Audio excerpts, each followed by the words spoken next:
Hello, this is Lawrence Romanosky, and this is another installment of Lawrence's Cars.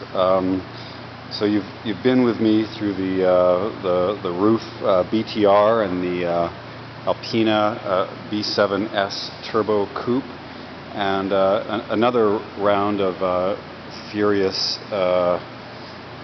deal making. Of course, not wanting the money to stay in my account for longer than about 20 minutes, sees me get this 1987 Porsche 944 Turbo and an Aston Martin V8 Coupe from 1976. So the Aston's on its way here, and I'll have it in another week or something. It's June now, so I'll have it in July. And in the meantime, I've got this 944 Turbo to digest, and it's also seen me with now too many cars and not enough space, and a 1959 Aston that needs a restoration. So I'm gonna sell some cars. I'm not sure what are gonna sell, but I got to sell some. So we'll put a whole bunch on the market and then just see where the dust settles. But let's talk about Porsche 944s. So we get into the 1970s. And Porsche branches out with a deal with Volkswagen, and they create the 924. So it's an Audi engine, and it's in a different factory, and it's I think about 100 horsepower or so, something like that, in a 924. It was a Volkswagen Porsche in Europe, and just a Porsche here, and it never really caught on. The Porsche guys never really got over the Audi engine, and the performance was modest, and it was a water-cooled car, and it was kind of unloved. They went some way to reviving it with the 924 Turbo, bolting a turbo onto the Audi engine, and I think that car would have had about maybe 170 horsepower, 175 horsepower, but with it some unreliability. I don't think the basic structure of the Audi engine could really deal with the forces of the turbocharger. I've seen a few of them blow up, just driving down the street, big puffs of white smoke and kaboom. They fielded a race car called a 924 GT, and it looked a lot like this car, and it was quite successful. And it was the inspiration for taking the 924 and upgrading it sufficiently so that one could call it a true Porsche. So in I guess 1983, maybe late 82 was the 1983 model, the 944 came out, and it would have had half of a 928 engine, and then they would have licensed from Mitsubishi a counter-rotating balance shaft. So each crankshaft, the way a crankshaft fires, and the configuration of the engine all give off very specific harmonic vibrations, and those can mostly be quelled by a big flywheel, big heavy flywheel, the mass of which smooths out the vibrations from the engine.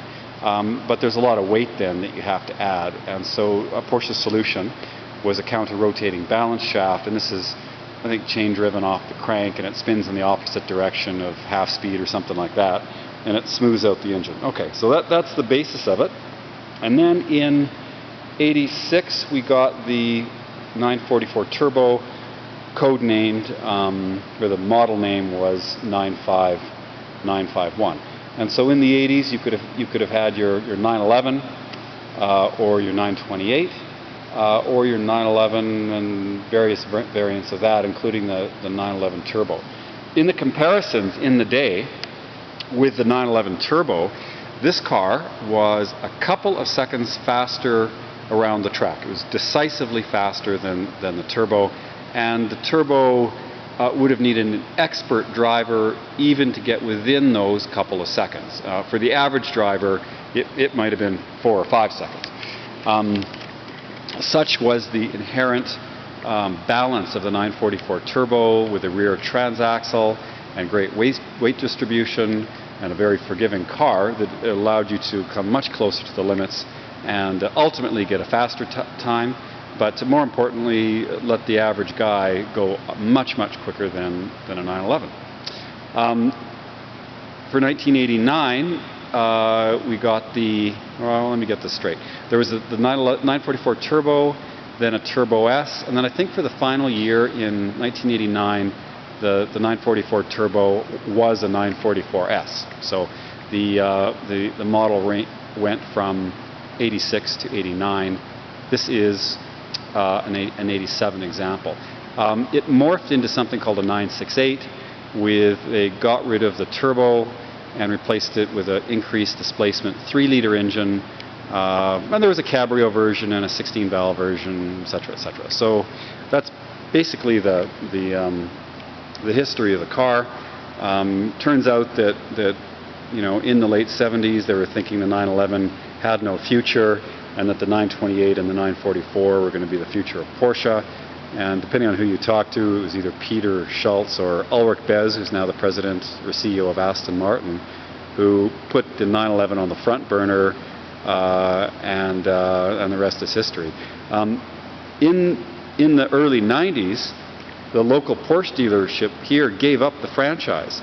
There was only a 968 and the 911s, and they were all really expensive. And Porsche wanted him to take a whole bunch of cars, and he didn't have markets for them, and he gave it up. Can you imagine that now? The Porsche dealers giving up the franchise because it's not economical. They're a license to print money. But that was before the Boxster and the revitalized 911, which really changed the future of the company, and the Cayenne too. Okay, so then we get to this car here, and this is, I would say, one of the best surviving 944 turbos in the world. I think I can say that. I mean, I'm sure there's one somewhere in bubble wrap that's never been driven, but this is a 25,000-mile car. It was bought by, I guess I'm the third owner.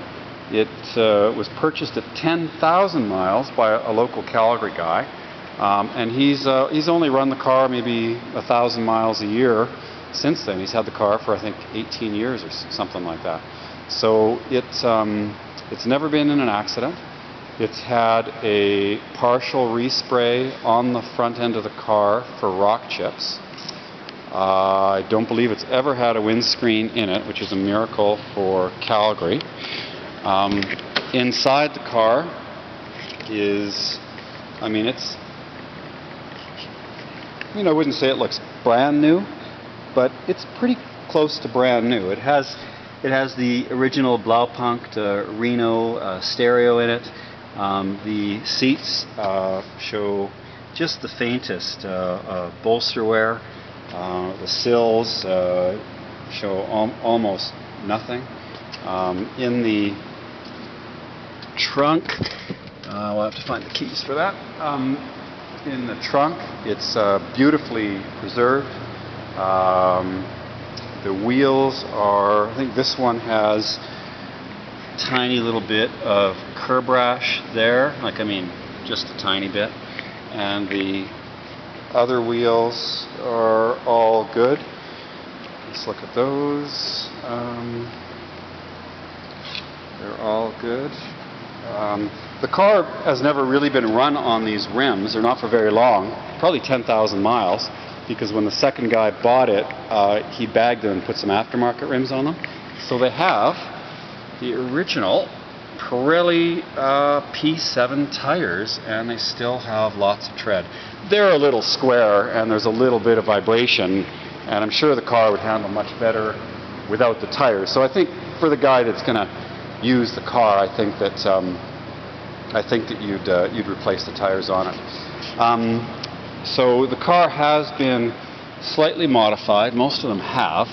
Of course, when the Turbo S spec came out, everybody wanted the increase in power that offered.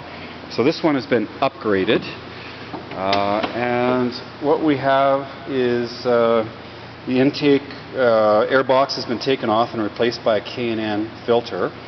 The chip has been replaced by a Weltmeister chip. The blow-off valve, or the wastegate, has had a weaker spring, so it'll blow off at 1 bar instead of the 0.9 bar. And then we've got a fuel pressure gauge which is wired into the car. And I have the dyno results of the car, and it came in at about 300 pound-feet of torque and 248 horsepower at the wheel. So this car normally would be 220 horsepower, and a Turbo S would have been 250, and you lose maybe 15% or something like that in frictional losses. And so this car would probably produce about, I'm going to say 280 horsepower at the crank to get your 250 at the wheel. And also we've got the sport what is this one? I can't even read it. Bauer, I guess. Bauer exhaust. Sport exhaust on the car. So the suspension, when the car was, again, it had 10,000 miles on it, Doug found, previous owner, he found a Turbo S press car, and I guess he managed to buy all the suspension from it. So that's the coilovers and the sway bars and the torsion bars. And so this car runs on full Turbo S suspension, and they're adjustable coilovers. So the car was